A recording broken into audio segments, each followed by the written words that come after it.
ఈ సెంటర్ కి మల్లమ్మ అనే పేరు ఎందుకు వచ్చింది? మల్లమ్మ ఉండేది కాబట్టి వచ్చింది. నిజంగా తెలియదండి. తెలీదా? ఐడియా లేదన్నమాట. ఐడియా లేదు. అప్పుడెప్పుడు మల్లమ్మ అంటే వంట పేరు అంట. మల్లమ్మ అనే ఇదివరకు మిఠాయి కొట్టు పెట్టేది, అవి అమ్ముతా ఉండేది. మల్లమ్మ కొట్టు ఉన్నప్పుడు మల్లమ్మ అని పేరు వచ్చింది. మల్లమ్మ సెంటర్ అని పేరు ఎందుకు వచ్చిందంటే మల్లమ్మ అనే అమ్మ ఇక్కడ అంతకు ముందు స్వీట్ కొట్టు టిఫిన్ సెక్షన్ పెట్టింది, దాని వల్ల ఇక్కడ Mallamma centre. Mallamma sweet shop Mallamma centre అనే పేరు ఆ సెంటర్ కి రావటానికి కారణం మా జేజి మా అమ్మగారు. అంటే మేము 4వ తరం.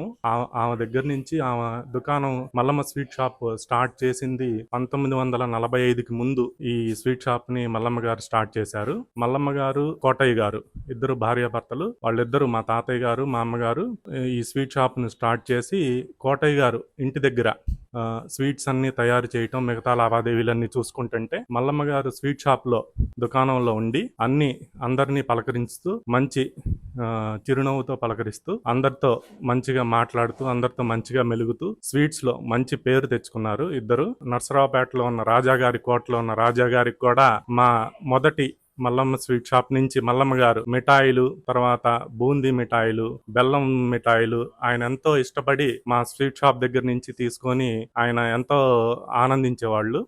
అట్లా నర్సరావుపేటలో మల్లమ్మ గారి పేరు ఎవరు పెట్టకుండానే ప్రజల నోటి నుంచే ఈ పేరుని, ఈ సెంటర్ పేరుని మల్లమ్మ సెంటర్ గా మారటం జరిగింది. ఇంత మాకు అదృష్టాన్ని కలిగించిన ఈ నర్సరావుపేట ప్రజలకి మేము సేవ చేయటం మాకు చాలా ఆనందంగా ఉంది.